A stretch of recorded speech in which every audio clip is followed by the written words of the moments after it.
आज का टॉपिक है chapter 3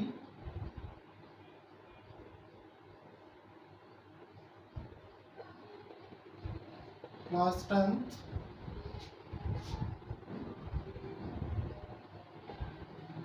chapter 3 linear equation in two variable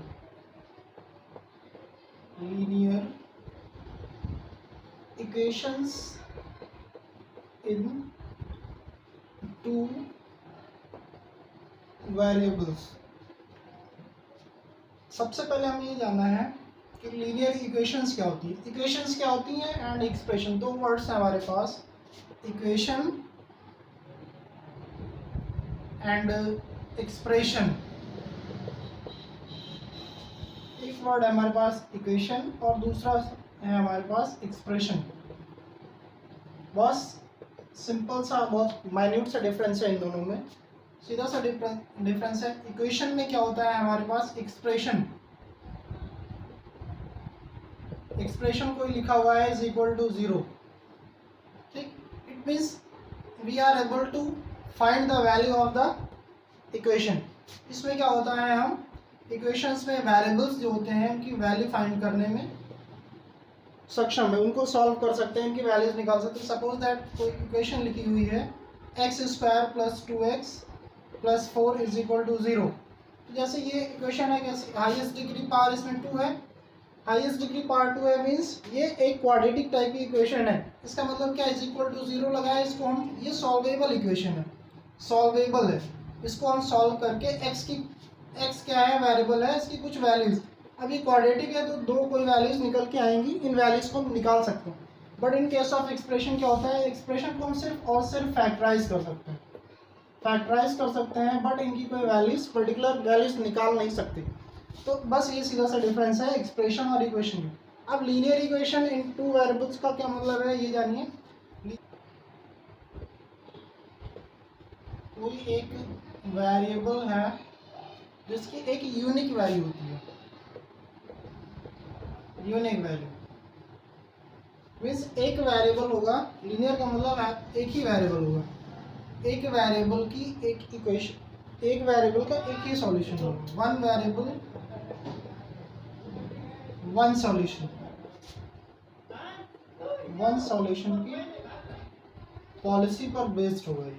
means suppose x है तो x की एक कोई पर्टिकुलर वैल्यू ही होगी, y है तो y की एक पर्टिकुलर वैल्यू ही होगी, ठीक है। तो लीनियर इक्वेशंस में होता है, इक्वेशंस आपको हमने बता दी two variables mean, suppose that linear equation in two variables क्या रिप्रेजेंट करता है, एक स्ट्रेट लाइन को रिप्रेजेंट करता है, रिप्रेजेंट करता है एक स्ट्रेट लाइन को। अगर इसे हम ग्राफिकली रिप्रेजेंट करें तो, अगर इसकी हम शक्ल दिखाने की कोशिश करें तो ये क्या करेगा, एक स्ट्रेट लाइन को रिप्रेजेंट करेगा। एक सपोज दैट कोई जनरल इक्वेशन लिखी हुई है ax + by + c is equal to 0, ये कोई लीनियर इक्वेशन लिखी हुई है। ये क्या है, linear equation in two variable, जिसमें a क्या है, एक कांस्टेंट टर्म है, b क्या है, एक कांस्टेंट टर्म है, c एक कांस्टेंट टर्म है। तो ये कांस्टेंट टर्म है, x वेरिएबल है एक, y एक वेरिएबल है, दो वेरिएबल हो गए। तो इस तरीके का एक फ्रेमवर्क होगा हमारा linear equation in two variables के लिए। तो linear equation in two variables में हमें ये जानना है कि x की कोई पर्टिकुलर वैल्यू निकल के आएगी। अब ये जानिए कि लीनियर इक्वेशन टू वेरिएबल्स कैसे सॉल्व करते हैं। इनको सॉल्व करने के लिए हमारे पास सबसे पहली कंडीशन क्या है, अगर ये linear equation in two variables है तो linear equation in two variables के लिए हमारे पास मिनिमम दो इक्वेशन होनी ही चाहिए। किसी भी linear equation in two variable को सॉल्व करने के लिए मिनिमम हमारे पास दो इक्वेशन होनी ही चाहिए। बिना दो इक्वेशन के हम linear equation in two variables solve नहीं कर सकते। सो आगे देखते हैं क्या क्या कंडीशंस हैं, वो ध्यान रखनी। कंडीशंस कौन कौन सी हैं to solve linear equation, conditions to solve linear equation.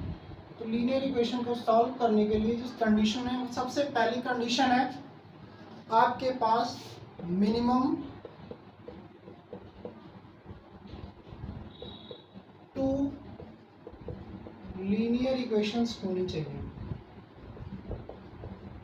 बिना दो लीनियर इक्वेशंस के आप linear equation in two variable solve नहीं कर सकते। दूसरी कंडीशन क्या है, बस एक पर्टिकुलर कंडीशन है, कोई खास ऐसा नहीं है, यही एक कंडीशन है जो आपको ध्यान रखनी है। इसको ध्यान रखने के बाद आपको दूसरा ये ध्यान रखना है कि कितने मेथड होते हैं। Methods of solving linear equation in two variables, solving linear equations in two variables, solving linear equations in two variables। हमने अभी तक देखा है, देखिए 3 मेथड है इसके पर्टिकुलर, 1, 2 एंड 3। तो सबसे पहला एक मेथड है हमारे पास एलिमिनेशन मेथड,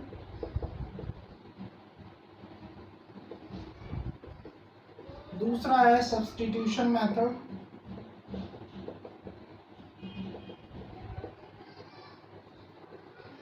तीसरा है हमारे पास cross multiplication method, cross multiplication method. एक मेथड को हम बहुत डीपली डिस्कस करेंगे, बहुत ही अटेंटिव होकर के क्लास को लीजिए, ठीक है। जो आपके क्लास 10th में मार्क्स स्कोर करने में, मैं आपको आने वाली क्लासों में भी बताऊंगा कि आपका मार्क्स डिस्ट्रीब्यूशन क्या है, कितने मार्क्स का किस चैप्टर से आपसे क्लास 10th बोर्ड एग्जामिनेशन में क्वेश्चन सॉल्व किए जा सकते हैं, ठीक है। और मैं आपको बताऊंगा 3 घंटे 2.5 घंटे का पेपर आपका होता है और कितने कम समय में आप उसको सॉल्व कर सकते हैं अगर बहुत अटेंटिव होकर के आप पढ़ाई करते हैं तो, ठीक है। अब हम इन तीनों मेथड पे डिस्कस करेंगे, ठीक है। तो सबसे पहला मेथड हम डिस्कस करते हैं एलिमिनेशन मेथड। एलिमिनेशन मेथड पर आते हैं हम। सबसे पहला मेथड है एलिमिनेशन।